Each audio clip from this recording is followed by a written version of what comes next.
my friends are simps.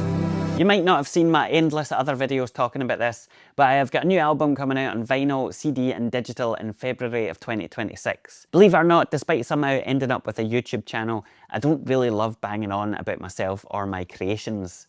It would feel much more natural for me to just spunk the album out into the world without pomp or ceremony. However, for lots of hopefully obvious reasons, that would be pretty foolish indeed. Not least because this has now become quite an involved DIY project, and the whole point of this channel is to share an insight into my somewhat chaotic thought process and creative endeavours. So, with that self-effacing caveat out of the way, today I wanted to give you a peek behind the curtain and talk about both the song and album titles, specifically the ones that made the cut for this release and also the ones that didn't. And perhaps some clips of the tracks that you can expect to hear on there as well, which is very exciting. Once upon a time, when I was but a lad, I heard, or let's just say I invented, this idea that artists should be collectors. Not necessarily of physical things, although I guess that boat has sailed as well, but rather ideas, concepts, phrases and words, anything really that tickles your brain in some way. As a result, ever since I was a teenager, I would gather together notes and thoughts about books I had read or random phrases I would come across in everyday life, all in this lomography notebook, one that my good friend Keith used to refer to as the Book of Dreams. Nowadays I still do this, but instead of keeping everything in the notebook, I keep track of it all digitally with a Notion document filled with weird and wonderful snippets, though to be honest, I would love to move back to a more hands-on analog process at some point. When it comes time to release my music in some proper fashion, I dive into the digital Book of Dreams and root around until I find something that fits the ebb and flow of the particular tracks. Until then, they just have sad, nondescript working titles, and nobody wants that.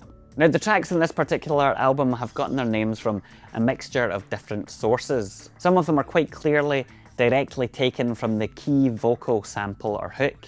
Now, this might seem a bit predictable and boring, but it is also intentional, because if you take a track like Human Machine, for example, it very deliberately repeats that line over and over and over again in a kind of hypnotic fashion, and it would seem pretty silly to ignore that and impose a totally different name on top of it.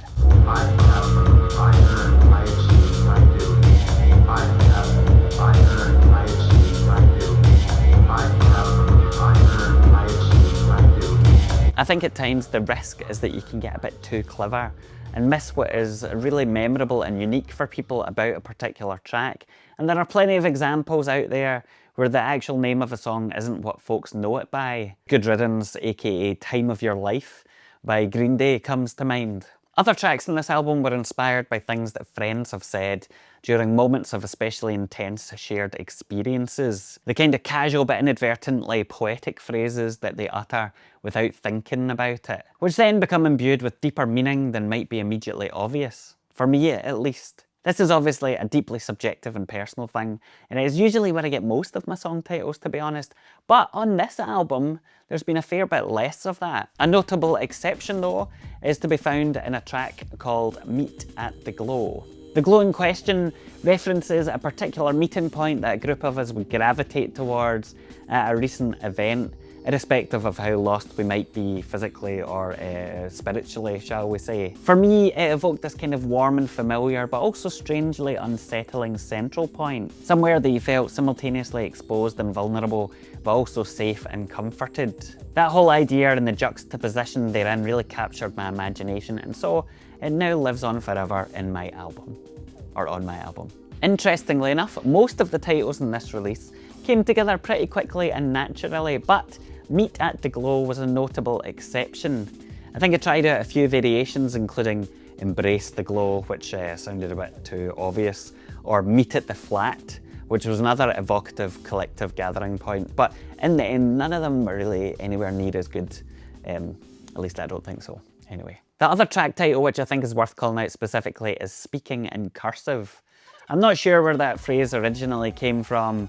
I know now on TikTok there's some talk about people describing speaking in cursive, which I'd never seen before, but it's been on my list for ages, just waiting for the right track to come along. In the end, it gave its name to one of the more challenging bits of music in the album, which to me, it's a very trippy, kind of lightheaded but somehow determined feel to it. Sort of like you're at peak hallucination point, if you will, and everything's just kind of dissolving and flowing around you in a disconnected and confusing manner. Yet still, you stride along undeterred. The name Speaking in Cursive specifically is also linked to the use of the vocal sample in here, which from the very start and throughout seems to be speaking at quite a clip, but which is so mangled and garbled that you can't really tell what they're talking about. And that's a connection and symbolism that I quite like. If you want to play it backwards or upside down or something and try and figure out what they're saying, then be my guest and let me know if you can, because I don't have a fucking, I don't know either. Now, when it came to the album title, it took me quite a while actually to land on something that felt right. Originally, it was kind of unbelievably going to be Boom Boom Music, and the Mastering Project file name is actually still called that.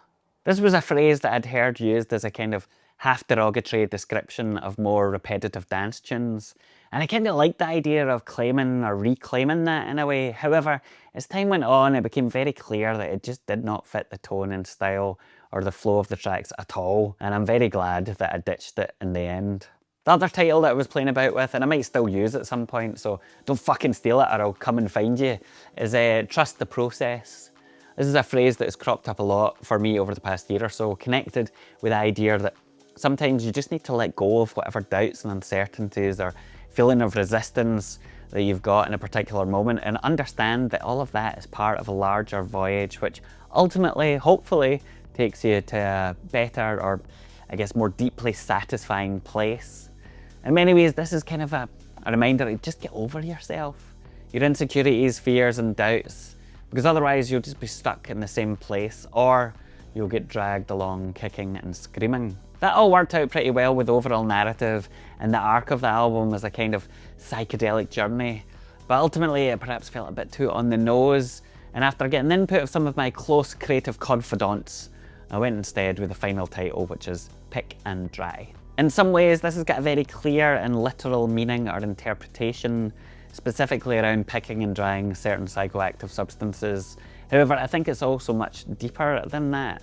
For me, the phrase stands out because it evokes all sorts of thoughts and images around the idea of deliberate choices, the importance of selection and preparation, if you will. I'll leave you to ponder all of that nonsense for yourself, but I would also love to hear from you down below where you draw your inspiration from for song and album titles. Perhaps because I'm going to steal your ideas, but don't tell me specifics, just give me the general, gist of it. What process you've got, if any, for collecting and deciding and all of this stuff, because it's not something that people really talk all that much about. And I think it's quite interesting. It's a side of the creative process that bears some examination. So leave your comments in the usual place. And yes, I'm kind of fishing for engagement, but you know that. If you've somehow managed to sit through this entire video, but not quite yet pre-ordered the album, then I think you're only kidding yourself on, really. And you may as well get over now to shop.allmyfriendsaresynths.com. It's the right thing to do.